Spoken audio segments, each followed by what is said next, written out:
आई साहेब, कार्तिकीचं वाढतो वय आहे, तिला थोडं दूध प्यायला. ए, त्या पिल्लाला दूध किती आवडतं ते. रात्रंदी सुटता बसता तिच्या स्वप्नात. आई साहेब, तुला दूध खूप आवडतं ना. हो पी, मनसोक्त पी. आज तुला जेवढं दूध पाहिजे ना तेवढं पी. हा कर.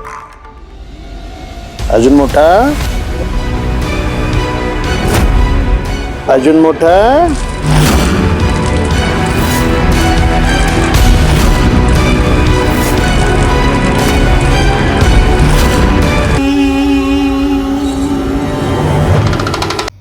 मराठी कला विश्वातील अशाच अपडेट जाणून घेण्यासाठी तुम्ही आमचं चॅनल टेलीचक्कर रिजनला नक्कीच सबस्क्राईब करा.